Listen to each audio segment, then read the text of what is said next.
વલસાડના સિપાઈવાડા વિસ્તારમાં પૂરના પાણીમાં ફસાયેલા 20થી વધુ લોકોનો સફળ બચાવ।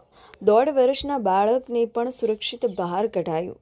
વલસાડ શહેરના સિપાઈવાડા વિસ્તારમાં ભારે વરસાદના કારણે સર્જાયેલી પૂર જેવી પરિસ્થિતિ વચ્ચે 20થી વધુ લોકો પૂરના પાણીમાં ફસાઈ ગયા હતા। ઘટનાની જાણ થતાં આજે વલસાડ નગરપાલિકાની ફાયર બ્રિગેડની ટીમ તાત્કાલિક સ્થળ પર પહોંચી હતી અને જીવના જોખમે રેસ્ક્યુ ઓપરેશન હાથ ધરી લોકોને સુરક્ષિત સ્થળે ખસેડવાની કામગીરી શરૂ કરી હતી। ફાયર બ્રિગેડના જવાનો દ્વારા સતત પ્રયત્નો કરીને પાણીમાં ફસાયેલા તમામ લોકોને સુરક્ષિત રીતે બહાર કાઢવામાં આવ્યા હતા। આ દરમિયાન પાણીનો પ્રવાહ અને મુશ્કેલ પરિસ્થિતિ હોવા છતાં ટીમે હિંમત અને સતર્કતા સાથે કામગીરી પાર પાડી હતી। રેસ્ક્યુ કામગીરી દરમિયાન વલસાડ નગરપાલિકાના ચીફ ઓફિસર, નગરપાલિકાના એસઓ કાર્તિકભાઈ દેસાઈ, નગરપાલિકા સભ્ય હિતેશભાઈ ભંડારી તથા કારોબારી અધ્યક્ષ આશિષભાઈ દેસાઈ સહિતના આગેવાનો અને અધિકારીઓ ઘટના સ્થળે હાજર રહી સમગ્ર કામગીરી પર નજર રાખી રહ્યા હતા। તેમણે ફાયર બ્રિગેડની ટીમને જરૂરી માર્ગદર્શન અને સહયોગ પણ પૂરો પાડ્યો હતો। મળતી માહિતી મુજબ પૂરના પાણીમાં આશરે 1.5 વર્ષનું એક બાળક પણ ફસાઈ ગયું હતું। ફાયર બ્રિગેડની ટીમે વિશેષ સાવચેતી રાખીને બાળકને સુરક્ષિત રીતે બહાર કાઢવાની કામગીરી હાથ ધરી હતી।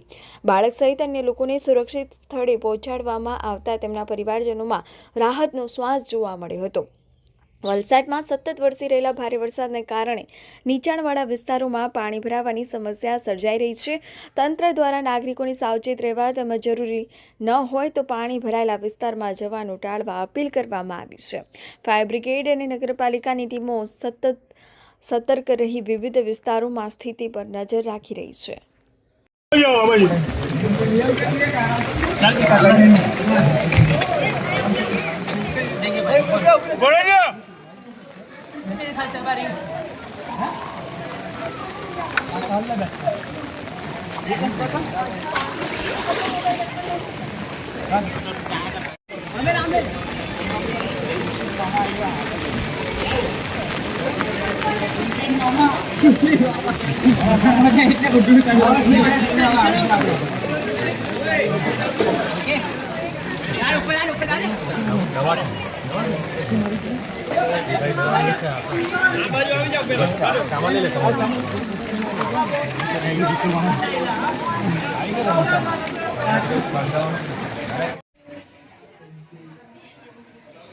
નગરપાલિકાના ફાયર વિભાગનો અમે ખૂબ ખૂબ આભાર માનીએ છીએ। અમે લગભગ સાંજે 1 વાગ્યાથી ફસાયેલા ને 15-20 મિનિટની અંદર અમારા ઘરમાં પાણી ઘૂસી ગયું। હવે ઘરની બહાર નીકળીએ એટલે 4 ફૂટ પાણી, એટલે નાના છોકરા ઉઠા 6 થી 7, બીજા વડીલો ઉઠા 4, બીજા એમ કરીને અમે 20 જણનો પરિવાર, તેને લગભગ ફાયર બ્રિગેડના પરિવારે જગી મહેનત કરીને અમને સહી સલામત બહાર યોગ્ય સ્થાને અમને રાખ્યા છે। એટલે ફાયર બ્રિગેડવાળાનો અમે ખૂબ આભાર માનીએ છીએ, કારણ કે અમારા ઘરની અંદર લગભગ 9 ફૂટ પાણી છે અને ઘરની બહાર નીચે નીકળીએ એટલે 15 ફૂટ પાણી થઈ જાય।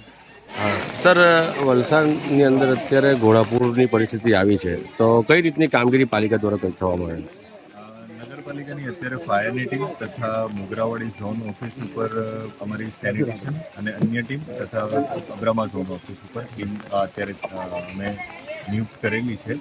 અને નગરપાલિકાની અંદર આપણને જે પ્રમાણે કોલ મળી રહ્યા છે ડિઝાસ્ટર શાખામાંથી, આપણી ફાયર શાખાની અંદર અને પબ્લિક તરફથી, એ પ્રમાણે આપણે અકોર્ડિંગલી રેસ્ક્યુની કામગીરી કરી રહ્યા છીએ। અત્યારે આપણને સિપાઈવાડની અંદર કોલ મળેલો હતો કે 20 માણસો એમના ઘરની અંદર ફસાઈ ગયા છે પાણીનું લેવલ વધવાના કારણે।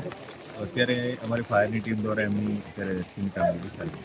સર, વલસાડની અંદર અત્યારે હાલ કયા વિસ્તારોની અંદર પરિસ્થિતિ ખરાબ છે? અત્યારે મુખ્યત્વે નીચાણવાળા જે વિસ્તાર છે, એટલે કશ્મીરનગર છે પણ ત્યાં પણ શિફ્ટિંગ થઈ ગયું છે। એના સિવાય તરિયાવાડ વિસ્તાર છે અને અત્યારે સપોગઢ છપાયાવાડ છે અને મોગરાવાડીનો જે નીચાણવાળો વિસ્તાર છે એની અંદર પાણી ભરાવાનો પ્રોબ્લેમ છે।